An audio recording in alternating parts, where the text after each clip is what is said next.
Hey guys, welcome you to my channel SSC smart classes. आज chemistry का अगला lecture हम देख लेते हैं। इससे पहले अगर आपने लेक्चर नहीं देखे तो ज़रूर देखिए। साइंस की मैंने बहुत ही अच्छी बुक आप लोगों के लिए बनाई है। जितने भी आपके एग्ज़ाम हैं एसएससी के हों चाहे स्टेट लेवल के एग्ज़ाम हो, उसमें 95 से 98% कंटेंट आप इस बुक से देख सकते हो। ये बुक मैंने पूरी रिसर्च करके बनाई है कि प्रीवियस ईयर किस तरीके के क्वेश्चन आए हैं, उसके अनुरूप मैंने पूरी जो थ्योरी है बहुत ही बेस्ट तरीके से कि समझ आ जाए ईजिली, वो उससे रिलेटेड करवाई है। 2% की गारंटी में नहीं लेता, क्योंकि आपका +1 +2 का वो लोग सिलेबस डाल देते हैं, चाहे वो बायोलॉजी का हो केमिस्ट्री का, और वो करना भी नहीं चाहिए। अगर एक आधा क्वेश्चन आ भी गया तो वो छोड़ने में ही भलाई है, क्योंकि इतना वास्ट सिलेबस है। अगर आप वो 2% करने बैठे तो बाकी का 95 से 98% कंटेंट आप गवा दोगे, तो वो मैं नहीं समझता कि ठीक है। अगर आपको ये बुक चाहिए, डिस्क्रिप्शन में लिंक है, आप ले सकते हैं। काफ़ी सारे स्टूडेंट जो है वो बुक ले चुके हैं और काफ़ी बेस्ट तरीके से बता रहे हैं ये बुक। देखिए, ये वाला जो टॉपिक है ये पूरा कम्प्लीटली अगर आपको समझ आया थ्योरी तो ही आप कर पाओगे, अदरवाइज ऐसे रटना पड़ेगा आपको। समझ पाओगे तो आप कोई भी क्वेश्चन कर पाओगे।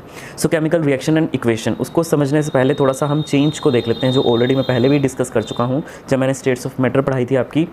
देखिए, physical change and chemical change. Physical change वो चेंज होता है जिसमें उसका केमिकल कॉम्पोजिशन अनचेंज रहता है, बट उसकी फिजिकल प्रॉपर्टीज़ चेंज रहती हैं। ये रिवर्सिबल होता है, जबकि केमिकल चेंज इरिवर्सिबल होता है। जैसे इसमें आप टेम्परेचर, प्रेशर, ये वाली कंडीशन को अगर आप चेंज करते हो तो आपका ये रिवर्स हो जाता है। जैसे बर्फ़ का पिघलना, ठीक है, पानी से बर्फ़ का जमना, सॉलिड से लिक्विड का कन्वर्जन। तो जैसे ही आप मतलब उसमें टेम्परेचर को आप डिक्रीज़ करोगे तो आपका जो लिक्विड है वो सॉलिड में कन्वर्ट हो जाएगा, आपका जो पानी है वो बर्फ़ में जम जाएगा। लेकिन जैसे ही आपने टेम्परेचर को बढ़ा दिया तो आपकी बर्फ़ जो है वो पिघलने लगेगी। तो वही टेम्परेचर प्रेशर को चेंज करके ये पूरा रिवर्सिबल होता है। जैसे मेल्टिंग ऑफ वैक्स हो गया, वैक्स का मेल्ट होना, cutting of trees, dissolving common salt in water, सब क्या है, रिवर्सिबल है, बिकॉज यहाँ पे कोई केमिकल रिएक्शंस नहीं होती। लेकिन केमिकल चेंज वो चेंज है जिसमें केमिकल प्रॉपर्टीज़ जो है वो और कॉम्पोजिशन वो इफेक्ट होता है और एक नया सब्सटेंस बन जाता है। जैसे कागज़ का जलना, तो बिल्कुल एक नया सब्सटेंस बन जाता है। ऐसा नहीं है उसको दोबारा से आप कागज़ बना सकते हो। Ripening of fruits, photosynthesis, burning of candles, सब आपके क्या हैं, एग्जाम्पल हैं। तो इसमें जो आपका केमिकल रिएक्शंस होती हैं उसमें बेसिकली क्या होता है, एक नया जो आपका बॉन्ड फॉर्मेशन होता है, बॉन्ड ब्रेकिंग होता है दो एटम्स के बीच में और एक नया सब्सटेंस बनता है। उसके बाद इसके कुछ 3 लॉज हैं जो कि बहुत ज़्यादा इंपॉर्टेंट है। सबसे पहला लॉ है law of conservation of mass. ये किसने दिया था, ये बहुत इंपॉर्टेंट है, 1744 में लेवोइजियर ने दिया था ये। और इसमें क्या बोला था कि जितने भी केमिकल और फिजिकल चेंज हो रहे हैं, ठीक है, उसमें क्या है, जो देखिए आप जब भी कोई रिएक्शन होती है तो एक साइड रिएक्टेंट होते हैं और एक साइड प्रोडक्ट बनते हैं। तो कह रहे हैं कि उनका जो टोटल मास ऑफ रिएक्टेंट है वो टोटल मास ऑफ प्रोडक्ट के क्या है, इक्वल रहना चाहिए। तो ये law of conservation of mass है, ठीक है। कोई भी इक्वेशन हो रही है, जितने भी फिजिकल एंड केमिकल चेंजेस हो रहे हैं उसमें total mass of reactant is equal to total mass of product. तो ये 3 लॉ हैं केमिकल कॉम्बिनेशन के, 3 लॉ। आगे सेकंड लॉ क्या कहता है, लॉ ऑफ कांस्टेंट प्रोपोर्शन। ये दिया था आपका 1797 में प्रोस्ट के द्वारा। तो इस लॉ के अकॉर्डिंग जो केमिकल कंपाउंड है वो बनता है is made up of same element combined together in same proportion. मतलब उसमें प्रोपोर्शंस क्या हैं आपस में मिक्स करने की, वो फिक्स रहती है। जैसे आप हाइड्रोजन और ऑक्सीजन को, the ratio of hydrogen and oxygen in pure water वो 1:8 होती है वेट के द्वारा। तो इसको डेफिनेट प्रोपोर्शन हम बोल देते हैं। और लॉ ऑफ मल्टीपल प्रोपोर्शन, तो ये जो लॉ है 1803 में जॉन डोल्टन ने दिया था। इसमें कह रहे हैं कि 2 एलिमेंट कंबाइन करके 2 या 2 से अधिक कंपाउंड बना रहे हैं। तो उसमें क्या रहता है, the different mass of one of the compound, एक एलिमेंट का जो मास है वो डिफरेंट रहता है, बट जो दूसरा है वो फिक्स रहता है एलिमेंट। तो जब वो कंबाइन करते हैं, ठीक है, तो उनके जो मासेस होते हैं डिफरेंट मासेस वो एक होल नंबर रेशियो में होते हैं। So this law explain the concept of formation of more than one compound by the 2 element. 2 element के द्वारा अलग अलग, जिसमें एक एलिमेंट के आप प्रोपोर्शन फिक्स रख रहे हो और एक की चेंज कर रहे हो, और वो जो अलग अलग मासेस हैं वो एक होल नंबर को रिप्रेजेंट करते हैं। जैसे आप ये देखिए, कंपाउंड्स है, वाटर है, हाइड्रोजन पेरोक्साइड है, इसमें हाइड्रोजन का जो वेट है 2 है, ऑक्सीजन का जो वेट है 16 है। हाइड्रोजन पेरोक्साइड है, हाइड्रोजन का जो वेट है 2 है, वेट ऑफ ऑक्सीजन ये आपका 32 है। सो यहाँ पे 16 रेशो 13, 1:2 हो गया, सो होल नंबर रेशो है। ऐसे ही नाइट्रोजन के नीचे कंपाउंड लिखे हैं ऑक्सीजन के साथ, N2O nitrogen oxide, N2O3, N2O4, N2O5। तो यहाँ पे नाइट्रोजन का वेट 28 ग्राम, 28 ग्राम, and the weight of oxygen is 16, 32, 48, 64, 80। So 1:2:3 is the whole number ratio. Next one is type of chemical reaction, exothermic and endothermic. Exothermic में क्या होता है, जब प्रोडक्ट बनेंगे साथ में हीट भी रिलीज़ होगी। एंडोथर्मिक में क्या हो रहा, रिएक्शन को कैरी आउट करवाने के लिए आपका हीट एब्जॉर्ब हो रहा है। सो जैसे बर्निंग ऑफ फ्यूल, कोई भी फ्यूल को आप बर्न कर रहे हो, कोई भी जैसे कोयला जला रहे हो, लकड़ी जला रहे हो, कोई भी ईंधन आप जला रहे हो, तो आप उसको क्या कर रहे हो, हीट दे रहे हो, ठीक है, तब वहाँ पे रिएक्शंस हो रही हैं और वो केमिकल चेंज है आपका, इरिवर्सिबल है। उसके बाद देखिए कुछ इंपॉर्टेंट टर्म्स, बहुत इंपॉर्टेंट है, oxidation, reduction, oxidising agent and reducing agent. So oxidation मतलब removal of electron, addition of oxygen या फिर रिमूवल ऑफ हाइड्रोजन, सिंपल मतलब। रिडक्शन का मतलब इलेक्ट्रॉन का एडिशन एंड आपका removal of oxygen and addition of hydrogen, ये याद रखना आप। ऑक्सीडाइजिंग एजेंट जो ऑक्सीडेशन करे वो ऑक्सीडाइजिंग एजेंट है। जो एक्सेप्टर ऑफ इलेक्ट्रॉन हो basically, it is a substance which removes the electron from an atom, से वो सब्सटेंस है जो एटम से इलेक्ट्रॉन निकाल दे। ऑक्सीडाइजिंग एजेंट जो ऑक्सीडेशन में मदद करे, it brings about oxidation. Reducing agent सो जो रिडक्शन करे, जो डोनर ऑफ इलेक्ट्रॉन हो। Agent, reducing agent is donor of electrons, या ऐसा सब्सटेंस जो एटम में से इलेक्ट्रॉन को ऐड करे या जो रिडक्शन कैरी आउट करे। रिडोक्स रिएक्शन, सो रिडोक्स रिएक्शन बेसिकली जिसके अंदर आपका दोनों हो, साइमल्टेनियसली आपका ऑक्सीडेशन भी हो और रिडक्शन भी हो। जैसे अगर हम बात करें photosynthesis in plants, digestion of food in animals, सब क्या है, रिडोक्स रिएक्शंस हैं। Dry and wet batteries, corrosion of metals are the divers example of oxidation. ये आगे डिटेल में हम पढ़ेंगे, जो भी हमारी बैटरीज हैं, सेकेंडरी बैटरीज, प्राइमरी बैटरीज, बहुत ज़्यादा इंपॉर्टेंट है एग्जाम पॉइंट ऑफ व्यू से। उसके बाद देखिए आपका आगे इलेक्ट्रोलाइसिस, ये पढ़ते हैं इलेक्ट्रोलाइसिस। सो इलेक्ट्रोलाइसिस में होता क्या है, जब आप इलेक्ट्रिसिटी पास करते हो तो कोई सब्सटेंस है उसको आप ब्रेक करते हो इनटू इट्स कॉन्स्टिट्यूएंट पार्ट्स। सो जब आप उसको किसी इलेक्ट्रोलाइट में आप डिसॉल्व करते हो, so it can be a water और एनी अनदर इलेक्ट्रोलाइट। सो इलेक्ट्रोलाइसिस को आप इलेक्ट्रोलाइटिक सेल में करते हो, जिसके अंदर आप क्या करते हो, आप इलेक्ट्रिसिटी पास करने के लिए एक सोर्स लगाते हो, दो आपके पास इलेक्ट्रोड्स होते हैं और एक इलेक्ट्रोलाइट होता है। देखिए इसके यूज़ क्या हैं, कहाँ कहाँ पे यूज़ होता है, बहुत इंपॉर्टेंट है, इसके आपके डायरेक्ट क्वेश्चन एग्जाम में बनते हैं। इलेक्ट्रोप्लेटिंग, इलेक्ट्रो रिफाइनिंग, वहाँ पे सब में यूज़ होता है। इलेक्ट्रोप्लेटिंग होता क्या है, इलेक्ट्रोप्लेटिंग का मतलब यही है कि आप एक मेटल के ऊपर दूसरे मेटल की क्या हो रही है, परत चढ़ा रहे हो। दूसरे मेटल की आप परत चढ़ा रहे हो तो मतलब प्रोटेक्टिव होगा वो, ठीक है। जैसे गैल्वेनाइजेशन का प्रोसेस हो गया, ठीक है। सो उसमें आप क्या करते हो, आप आयरन को बचाने के लिए, ठीक है, कोरोजन से बचाने के लिए आप उसको जिंक की कोटिंग कर देते हो, तो वो गैल्वेनाइजेशन हो गया। तो यही इलेक्ट्रो प्लेटिंग होता है, जिसमें आप एक मेटल के ऊपर दूसरे मेटल की परत चढ़ाते हो, जनरली प्रोटेक्टिव होता है वो कोरोजन से बचाने के लिए। सो इलेक्ट्रोलाइसिस मैंने आपको बता दिया। सो इलेक्ट्रोलाइसिस में मेथड वही, दो इलेक्ट्रोड, एनोड कैथोड। आपका इलेक्ट्रोलाइट होता है, एनोड को आप पॉजिटिव से कनेक्ट करते हो, कैथोड को आप नेगेटिव से कनेक्ट करते हो। उसके बाद देखिए इलेक्ट्रोलाइट का फंक्शन क्या होता है। सो इलेक्ट्रोलाइट बेसिकली क्या करता है, ये आयंस की मूवमेंट को फैसिलिटेट करता है, जिसकी वजह से आपका करंट क्या होता है, फ्लो करता है। ये इलेक्ट्रोलाइट का फंक्शन होता है। अगर ज़्यादा डिटेल में बात करें तो इलेक्ट्रोलाइट वो सब्सटेंस है, जब आप उसको वाटर में डिसॉल्व करते हो या मेल्ट करते हो तो आयंस में डिसोशिएट हो जाता है, which are the charge particle. ये जो आयंस हैं ये बेसिकली बहुत ज़्यादा क्रूशियल हो जाते हैं आपके इलेक्ट्रोलाइसिस प्रोसेस में, क्योंकि they allow the movement of electric current through the solution और the molten compound, and this is because the ions are free to move and carry charge from one electrode to another. एक electrode से दूसरे electrode में ions जो move कर रहे हैं वो इस इलेक्ट्रोलाइट के थ्रू करेंगे, तो एक इलेक्ट्रिक सर्किट पूरा कंप्लीट होगा। सो बेसिकली जो इलेक्ट्रोलाइट होती हैं ये इलेक्ट्रोड्स पे रिएक्शन कैरी आउट करेंगी, क्योंकि रिएक्शन कैसे कैरी आउट हो रही है, क्योंकि वहाँ पे इलेक्ट्रिसिटी जो पास होगी इलेक्ट्रोलाइट के माध्यम से ही होगी, आयंस उसको लेके जा रहे हैं। एट द एनोड जो कि पॉजिटिव इलेक्ट्रोड है, तो negative ion from the electrolyte, so electrolyte से जो नेगेटिव आयन है वो आपके इलेक्ट्रॉन लूज़ करके ऑक्सीडाइज हो जाएंगे एनोड पर, ठीक है। और कैथोड जो कि नेगेटिव इलेक्ट्रोड है, वहाँ पे इलेक्ट्रोलाइट से पॉजिटिव आयन जो है वो इलेक्ट्रॉन गेन करके रिड्यूस हो जाएंगे। So these reactions at the electrodes are what cause the desire chemical changes in the electrolysis. जैसे कॉपर क्लोराइड का एक इलेक्ट्रोलाइसिस जब आप कर रहे हो तो कॉपर क्लोराइड क्या डाल रहे हो आप, कॉपर क्लोराइड सोल्यूशन का इलेक्ट्रोलाइसिस कर रहे हो तो कॉपर क्लोराइड आप इलेक्ट्रोलाइट डाल रहे हो। तो जैसे ही आप सोल्यूशन में इलेक्ट्रिक करंट पास कर रहे हो तो कॉपर क्लोराइड जो होता है वो दो आयंस में टूट जाता है, कॉपर एंड क्लोराइड आयंस में।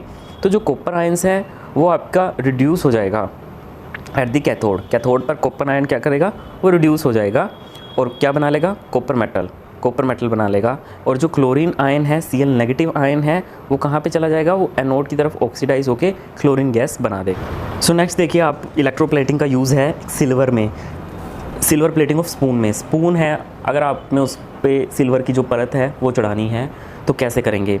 तो यहाँ पर एक चीज़ आप नोट करिएगा कि जिससे आपको इलेक्ट्रोप्लेटिंग करनी है वो आप लोगे एनोड, मतलब जो आपका मेटल है वो अल्टीमेटली चढ़ेगा किसी के ऊपर, ठीक है, वो मेटल की परत जो है वो किसी के ऊपर चढ़ेगी, तो जिससे इलेक्ट्रोप्लेटिंग करनी है, जो कम होता रहेगा मेटल धीरे धीरे करके, वो एनोड लोगे आप।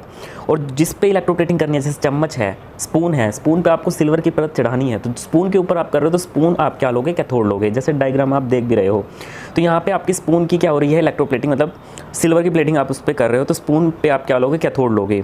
और जो आप सिल्वर लोगे वो एनोड लोगे। इसके बीच में आप एक इलेक्ट्रोलाइट डाल रहे हो, सिल्वर नाइट्रेट AgNO3। ये मैं आगे बताऊंगा, AgNO3 प्रेफर नहीं किया जाता, इसकी जगह कुछ और प्रेफर किया जाता है, वो मैं आगे आपको उसका रीज़न भी बता दूंगा कि क्या रीज़न है उसका। उससे जो आपके जो स्पून है उसके ऊपर सिल्वर की जो आप कोटिंग होगी वो यूनिफॉर्म नहीं होगी अगर आप AgNO3 लेते हो। और दूसरा, अगर आप लेते हो इलेक्ट्रोलाइट तो उससे यूनिफॉर्म आपकी कंपोजिशन उसकी हो जाएगी, जो मेटल आप जिसको चढ़ाओगे आप दूसरे मेटल के ऊपर। तो यहाँ पे आप डायरेक्ट करंट जो सेल के थ्रू पास कर रहे हो। अब यहाँ पे क्वेश्चन अराइज होता है कि DC क्यों ले रहे हो आप, AC क्यों नहीं ले रहे हो। देखिए यहाँ पे कैथोड एनोड क्या कर रहे हो आप, फिक्स कर रहे हो। कैथोड आप उसको ले रहे हो जिस पे इलेक्ट्रोप्लेटिंग करनी होती है आपको, एनोड वो ले रहे हो आप जिससे इलेक्ट्रोप्लेटिंग आपको करनी है, ठीक है। तो AC में क्या होता है, ड्यूरिंग द सेकंड हाफ उसकी पोलैरिटी चेंज होती रहती है, जिसकी वजह से आपका कैथोड एनोड क्या हो जाता है, रिवर्स हो जाता है, जो हमको डिज़ायरेबल नहीं है, विच इज़ नॉट डिज़ायरेबल। इसकी वजह से हम DC यूज़ करते हैं, तो ये रीज़न हो गया। तो जब आप डायरेक्ट करंट पास करते हो तो यहाँ से Ag पॉजिटिव आयन जो आपके इलेक्ट्रोलाइट थे वो आपका टूट जाता है, Ag positive and NO3 negative dissociate हो जाता है आयंस में। जो Ag पॉजिटिव आयन है ना, ये आपका स्पून की तरफ चले जाते हैं, जो कि कैथोड है, पॉजिटिव नेगेटिव की तरफ अट्रैक्ट होता है, where they get neutralized by the electron, और वहाँ पे आपका सिल्वर मेटल के रूप में वो डिपॉजिट हो जाता है। और जो आपका सिल्वर एनोड है वो इलेक्ट्रॉन को छोड़ता है और आपका क्या बन जाता है, इलेक्ट्रॉन को गिव अप करता है to form Ag positive ion. So overall silver from the anode is electroplated on the spoon, ठीक है। एनोड से आपका सिल्वर जो है वो स्पून पे इलेक्ट्रोप्लेट हो जाता है। धीरे धीरे आपका जो सिल्वर है जो एनोड की तरफ है वो कम होता रहता है और आपका चम्मच पे वो मेटल की जो परत है वो चढ़ती रहती है। तो यहाँ पे एनोड सिल्वर का ले रहे हो जहाँ पे ऑक्सीडेशन हो रहा है, लॉस ऑफ इलेक्ट्रॉन आपका हो रहा है, और कैथोड पे आपका क्या हो रहा है, रिडक्शन, वहाँ पे वो गेन ऑफ इलेक्ट्रॉन करके मेटल बना के उस पर डिपोजिशन कर लेगा। सो इलेक्ट्रोप्लेटिंग करते क्यों है, is done to protect the metal from getting corroded and enhance shine. आगे एक क्वेश्चन राइज होता था कि इलेक्ट्रोलाइट के रूप में सिल्वर नाइट्रेट को एक अच्छा इलेक्ट्रोलाइट है, बट यूज़ क्यों नहीं करते आप, किसी आर्टिकल की इलेक्ट्रोप्लेटिंग करते हो सिल्वर के साथ, तो यूज़ क्यों नहीं करते हो फिर AgNO3 जब इतना अच्छा इलेक्ट्रोलाइट है। तो देखिए जितना अच्छा इलेक्ट्रोलाइट होगा उतनी जल्दी वो क्या होगा, डिसोशिएट होगा, और उतना ही मूवमेंट ऑफ आयन फास्टर होगा। तो फास्टर मूवमेंट ऑफ आयन होगा तो फास्टर डिपोजिशन होगा उस स्पून के ऊपर। तो इस वजह से क्या होगा, उस स्पून में यूनिफॉर्म डिपोजिशन नहीं होगा, कहीं जगह से जो सिल्वर है वो ज़्यादा डिपॉजिट हो जाएगी, कहीं जगह पे सिल्वर डिपॉजिट नहीं होगी। तो यही रीज़न है। दो तरह के इलेक्ट्रोलाइट होते हैं, स्ट्रॉन्ग एंड वीक। तो जो स्ट्रॉन्ग होते हैं वो कम्प्लीटली आपके डिसोशिएट होते हैं आयंस में, वीक में पार्शियल डिसोशिएट होते हैं, so they are not good conductor of electricity as well. So AgNO3 strong electrolyte है तो डिसोशिएट फास्टर हो जाएगा, Ag positive and NO3 negative. Silver nitrate is able to produce silver ion faster, so if it is used for electroplating, so accumulation of silver will be faster and hence uniform coating will not be there. Silver nitrate is not used for electroplating because it is a strong electrolyte and the rate of the accumulation of silver will be faster and non-uniform. उसके बाद फिर हम use क्या करते हैं, तो हम use करते हैं सोडियम साइनाइड, ये याद रखना आप, NaAgCN ट्वाइस, फॉर्मूला भी याद रखना, एग्जाम में आता है ये question. So use for the electrolysis of silver as the migration of silver ions is slow in the solution as compare to AgNO3। So हमें एक इवन डिपोजिशन मिलती है सिल्वर की मेटल के ऊपर, जिस भी आर्टिकल के ऊपर आप चढ़ा रहे हो। उसके बाद देखिए electrolyte usually used in the electroplating of gold and silver, question आया था आपका। सो ये AgCN2 एंड AuCN2 दो यूज़ करते हैं। सिल्वर की जो इलेक्ट्रोप्लेटिंग के दौरान ऑन एन आयरन स्पून क्या होता है, mass of the cathode increases. So मैंने आपको ऑलरेडी बताया था कि जिस पे डिपोजिशन आपकी हो रही है वो कैथोड है, और उस पे जब डिपोजिशन होती रहेगी तो उसका मास तो डेफिनेटली बढ़ेगा ना। इलेक्ट्रो रिफाइनिंग, सो इलेक्ट्रो रिफाइनिंग में यूज़ होता है extraction of metals, purification of metal, electrolytic reduction of metal from there compounds and metal cleaning, dirty metals can be clean. ये सब इलेक्ट्रोलाइसिस के क्या हैं, यूज़ हैं। इलेक्ट्रो रिफाइनिंग क्या होता है, the anode of the impure metal, anode जो कि एक इम्प्योर मेटल के रूप में आप लेते हो, उसको आप एक सूटेबल इलेक्ट्रोलाइटिक सोल्यूशन में प्लेस करते हो, DC करंट आप पास करते हो, प्योर मेटल आपको कहाँ पे मिलती है, कैथोड की तरफ मिलती है। उसके बाद देखिए बैटरी क्या होता है, these convert chemical energy into electrical energy when the number of the cell are connected in series सो उसको हम बैटरी बोल देते हैं। They can be primary and secondary, तो दोनों ही हो सकती हैं, primary and secondary. Mainly difference क्या होता है, प्राइमरी बैटरीज़ में वोल्टेज आपकी फिक्स रहती है, जनरली 1.5 वोल्ट के आसपास रहती है। जितने भी आप घरों में घड़ियों में सेल यूज़ करते हैं या फिर आपकी रिस्ट वॉचेज़ होती हैं उसमें आप मरकरी बटन सेल्स यूज़ करते हो, उन सब की फिक्स्ड आउटपुट है। और इसमें केमिकल रिएक्शन नॉन रिवर्सिबल है, इनको दोबारा से रिचार्ज नहीं कर सकते, एक बार यूज़ हो गया सो इनको फेंकना पड़ेगा। स्मॉल इन साइज, पोर्टेबल है, इजी टू यूज़ है।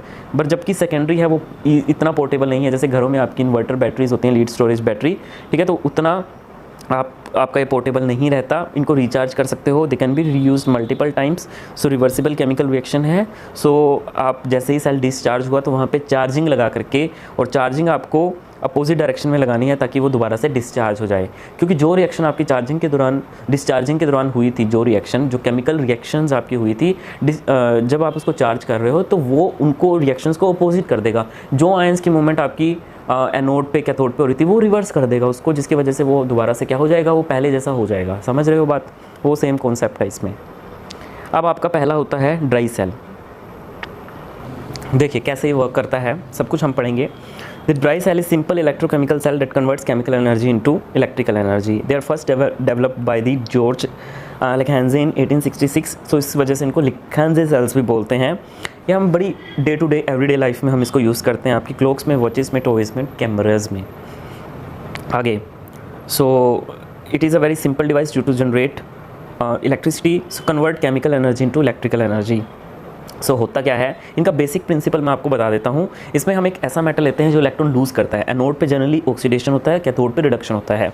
सो यहाँ पे हम एक सर्किटरी कंप्लीट करते हैं। सर्किटरी में आपका एनोड पे जब इलेक्ट्रॉन लूज़ होते हैं, जब भी हम इलेक्ट्रोलाइट, इसके अंदर एक इलेक्ट्रोलाइट ही डालते हैं और वो एनोड उसके साथ रिएक्ट करके ऑक्सीडेशन करेगा, लॉस ऑफ इलेक्ट्रॉन होगा। इलेक्ट्रॉन का जो मूवमेंट है, जो सर्किटरी है, वो कंप्लीट कैसे होएगी, जब आप उसके बीच में कोई लोड लगा दोगे, ठीक है। तो जब आपके उसके बीच में लोड होगा तो वो इलेक्ट्रॉन के लिए क्या बन जाएगा, रास्ता प्रदान कर देगा, ठीक है।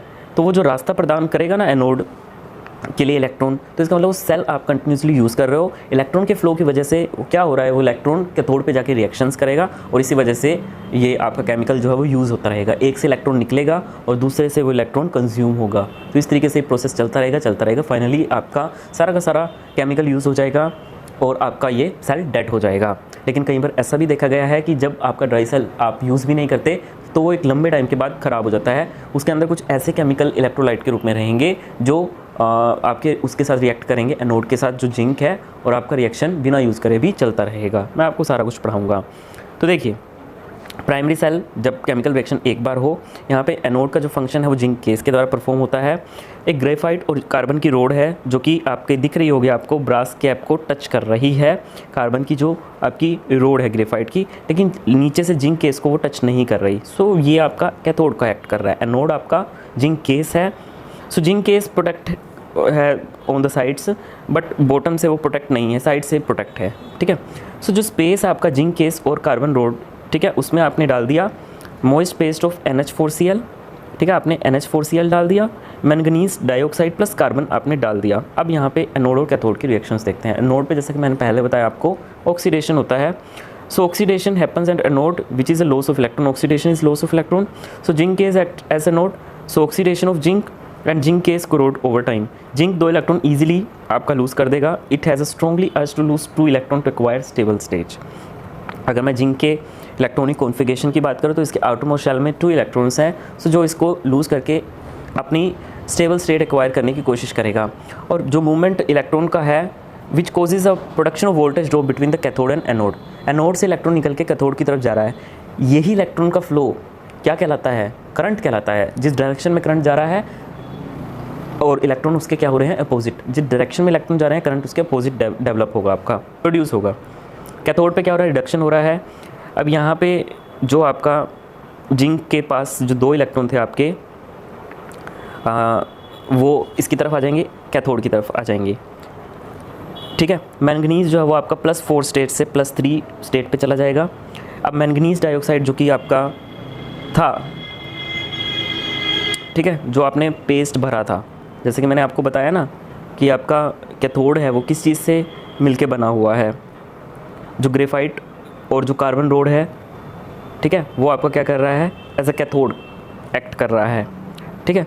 जो जिंक केस और कार्बन के बीच में आपका पेस्ट है वो आपका NH4Cl, ZnCl2 and manganese oxide है। तो यहाँ पे जो मैंगनीज ऑक्साइड है और ये आपका NH4Cl है, और जो 2 इलेक्ट्रॉन आपके एनोड से आ रहे थे ये आपस में रिएक्ट करते हैं, ये आपका क्या बना देगा Mn2O3 + 2NH3 जो कि अमोनिया गैस है प्लस वाटर। लेकिन ये जो अमोनिया गैस है ये एक्सप्लोसिव हो सकती है, तो भाई ये क्या करती है, जो Zn2 पॉजिटिव जो आपका एनोड पे जब रिएक्शन हुई थी 2 इलेक्ट्रॉन लूज़ करे थे, ये अमोनिया भाई उसके साथ रिएक्ट करके एक कॉम्प्लेक्स बना देगा ZnNH3 + 2 आयन। ये बड़ा स्टेबल है, सोल्यूबल है, एक्वस फॉर्म में होता है, कॉम्प्लेक्स सोल्यूबल है और एक्वस फॉर्म में होता है, ठीक है। और अमोनिया गैस का एक्सप्लोशन यहाँ से रुक जाता है।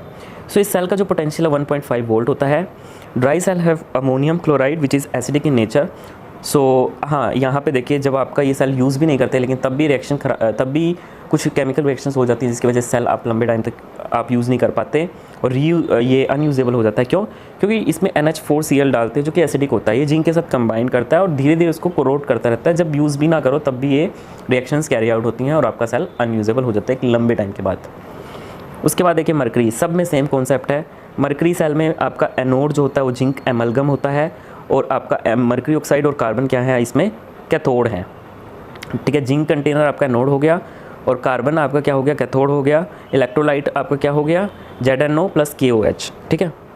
Carbon is the cathode, A paste of mercury oxide and carbon आपका क्या हो गया, कैथोड की तरह एक्ट करेगा। इलेक्ट्रोलाइट मैंने आपको बता ही दिया। इसका ओवरऑल पोटेंशियल 1.35 वोल्ट है। It is used in the small appliances like hearing aid, watches. It is not rechargeable. Anode पे जैसा कि मैंने आपको पहले भी बताया ऑक्सीडेशन होता है, मीन्स लॉस ऑफ इलेक्ट्रॉन और द एडिशन ऑफ ऑक्सीजन। सो ये जो जिंक केस है Zn है ये बेसिकली 2 इलेक्ट्रॉन लूज़ कर देगा, जिंक 2 इलेक्ट्रॉन लूज़ कर देगा। एक पेस्ट है ZnO का और KOH का। सो OH नेगेटिव जिंक के साथ, जिंक एमलगम के साथ रिएक्ट करके ZnO बना देगा, वाटर और 2 इलेक्ट्रॉन। अब कैथोड पे क्या होगा, कैथोड जैसे कि मैंने आपको बताया HgO का और कार्बन का पेस्ट है आपका कैथोड। तो HgO प्लस ये जो वाटर और 2 इलेक्ट्रॉन थे ये इसके साथ क्या होगा, यहाँ पे रिडक्शन हो जाएगा, आपका 2 हाइड्रोक्साइड आयंस निकल जाएंगे प्लस मरकरी आपका अलग हो जाएगा, ठीक है। तो यहाँ पे ओवरऑल रिएक्शन इस तरीके से हो जाएगी आपकी, ठीक है। तो यहाँ पे भी 2 इलेक्ट्रॉन निकल रहे हैं, कैथोड की तरफ जा रहे हैं, वही इलेक्ट्रॉन का मूवमेंट आपका क्या कर रहा है, करंट प्रोड्यूस कर रहा है। आगे सेकेंडरी सेल देखिए, the lead storage cell, they are capable of undergoing large number of charging and discharging cycles. When they are used, they can be recharged by passing electricity in opposite direction. So the lead storage battery is most common. जो घर में inverter होता है उनको आप बार बार use कर सकते हो। इसमें आप एनोड एंड कैथोड जो आप लगाते हो तो उसमें जो आपकी कैथोड की प्लेट्स होती हैं, एनोड आपका नेगेटिव जो कि लेड से बना होता है और कैथोड आपका पॉजिटिव जो कि लेड डाइऑक्साइड की एक पूरी ग्रिड होती है, जिसमें आप काफ़ी सारी प्लेट्स लगाओगे। जितनी प्लेट्स लगाओगे उतना ही आपका क्या होगा, आपका करंट प्रोड्यूस होगा। सो इसमें आपका H2SO4 इलेक्ट्रोलाइट होता है, 38% कंसनट्रेटेड सोल्यूशन एंड 62% आपका distilled water is electrolyte between the anode and cathode. और जब आप उसको चार्ज करते हो तो उसमें आपका एनोड और कैथोड पे आप अपोजिट डायरेक्शन में बैटरी प्रोवाइड करते हो। कैथोड जो कि पॉजिटिव है तो उसमें कैथोड आप नेगेटिव लगा दोगे होता है। सो जब आपका बैटरी यूज़ में होता है तो ड्यूरिंग द चार्जिंग कंडीशंस क्या होता है, आपका एनोड पे ऑक्सीडेशन होता है। सो जो लेड होता है वो ऑक्सीडाइज होता है और इलेक्ट्रॉन वो लूज़ करता है। सो जो आपका Pb है और जो H2SO4 है इलेक्ट्रोलाइट जब टूटता है आयंस में तो SO4 नेगेटिव आयंस टूटते हैं और H पॉजिटिव आयन टूटते हैं। तो SO4 2 negative ion which is lead के साथ वो चले जाते हैं, प्लेट पे रिएक्शन करते हैं, PbSO4 के क्रिस्टल बनते हैं प्लेट पर और 2 इलेक्ट्रॉन लूज़ हो जाते हैं कैथोड पे। तो जब लोड कनेक्ट करते हो तो वो 2 इलेक्ट्रॉन सरक के उधर चले जाते हैं। अब यहाँ पे रिडक्शन होता है। अब यहाँ पे साफ साफ देखो कि जो लीड डाइऑक्साइड की जो चेंज थी PbO2 की, ये +4 से आपका +2 पे चला जाएगा in the presence of electrolyte. So जो PbO2 है ये पहले PbO बनेगा, ठीक है, और फिर बाद में वो SO4 2 के साथ रिएक्ट करके जब आपके H positive ion 4H positive ion जो आपके सोल्यूशन में थे, सोल्यूशन में आपका क्या था, H2SO4 था ना, SO4 negative and H positive ion. तो जो H पॉजिटिव आयन है प्लस 2 इलेक्ट्रॉन जो आपके एनोड पे जनरेट हुए थे, जब आपने सर्किटरी पूरी कंप्लीट कर दी, जब आप यूज़ कर रहे हो उसको, तो वो कैथोड पे आ जाते हैं एनोड से, तो PbSO4 बनता है प्लस वाटर बनता है। तो इस रिएक्शन में आपका फाइनली जो कंसनट्रेटेड सोल्यूशन है वो डाइल्यूट होता रहता है क्योंकि वाटर की फॉर्मेशन हो रही है। इस तरीके से वो आपकी क्या होती रहती है, डाइल्यूट होकर के वो आपका पूरा डिस्चार्ज होता है, ठीक है। तो ये ओवरऑल रिएक्शन है जो आपकी एनर्जी आपकी निकल रही है जो आप देख रहे हो। तो जब वो डिस्चार्ज हो गया पूरा, ठीक है, फॉरवर्ड डायरेक्शन में जब सेल पूरा यूज़ हो गया तो गैल्वेनिक सेल बन जाता है। When the cell is fully used it is completely discharge. तो हम क्या करते हैं, इलेक्ट्रिसिटी उसमें से पास करते हैं। इलेक्ट्रिसिटी जब हम उसमें से पास करते हैं सो हम उसकी जो वोल्टेज बढ़ाते हैं ना, तो उसमें काफ़ी सारी ग्रिड्स लगाते हैं। ये PbO2 की काफ़ी सारी ग्रिड लगा देते हैं, ठीक है। तो इस तरीके से वो जितनी वोल्टेज आपको बढ़ानी है तो उतनी ग्रिड्स हम लगाते रहते हैं। तो अपोजिट डायरेक्शन में इलेक्ट्रिसिटी जब हम पास करते रहते हैं तो इस करंट को हम फोर्स करते हैं through the cell by applying a potential greater than the cell potential. तो ये केमिकल रिएक्शन रिवर्स हो जाती रहती है। जो आयंस की माइग्रेशन आपकी इनकी इलेक्ट्रोड्स की तरफ होती है वो अपोजिट हो जाती है, जिसकी वजह से आपकी जो प्लेट्स हैं, मतलब PbO2 आपकी कैथोड की तरफ बन जाएगा और लेड आपका उधर बन जाएगा, ठीक है। तो वहाँ पे ये रिएक्शन क्या हो जाएगी, रिवर्स हो जाएगी।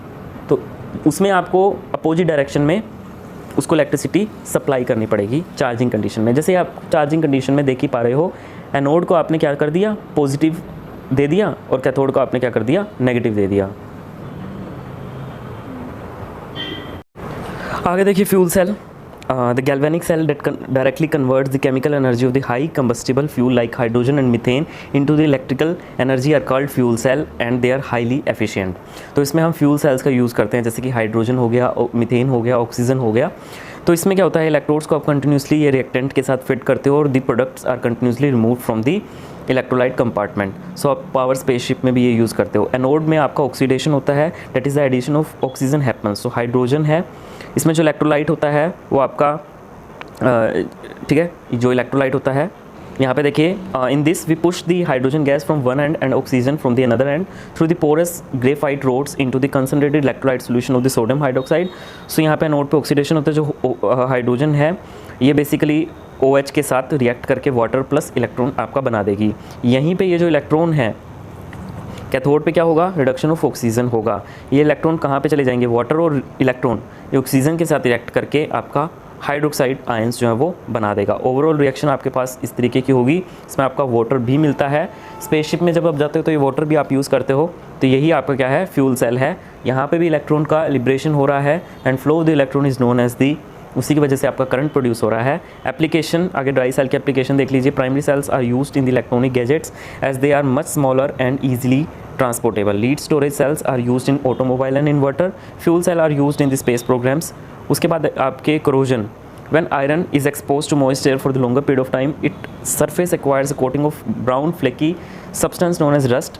Rust is mainly hydrated iron oxide Fe2O3.X water.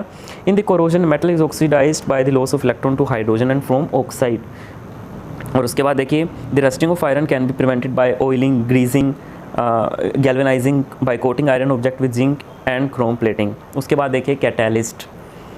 Catalyst is a substance which alter the rate of reaction. A catalyst itself doesn't alter during the reaction. A phenomena in which the rate of reaction is altered by the presence of catalyst is known as catalysis. Catalysts are specific in their action. A catalyst does not change the equilibrium state of reversible reaction, only brings it quickly. उसके बाद देखिए, the main function of catalyst in a reaction is to decrease the activation energy. ये कुछ point है जो आपको catalyst के बारे में डायरेक्टली याद होना चाहिए, जो रिएक्शन की स्पीड को तेज़ करते हैं, ठीक है, बिना इसमें इन्वॉल्व हुए।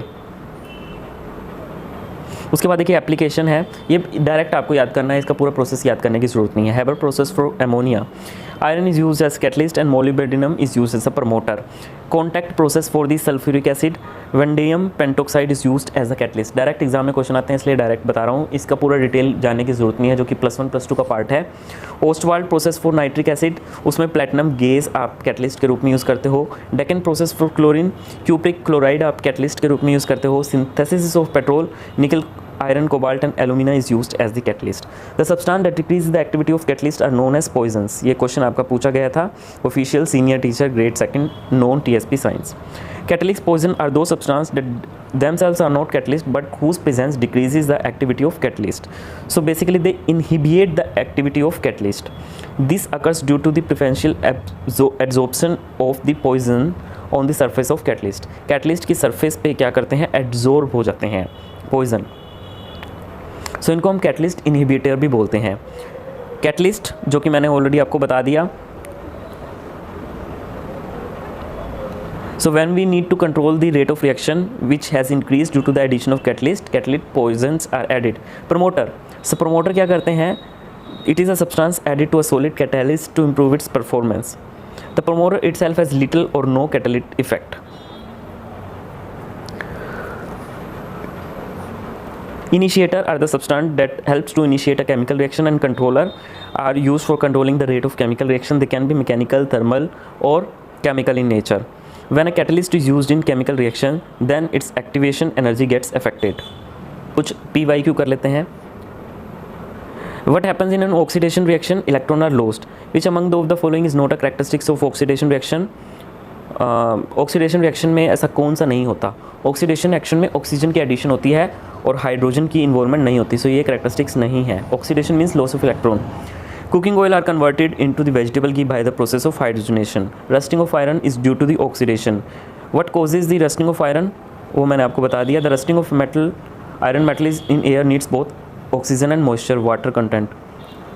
Rusting of iron is chemical change. Iron rusts quickly in sea water. The liberation of oxygen during photosynthesis due to the photolysis of water. When hydrogen combusts in air, then forms water.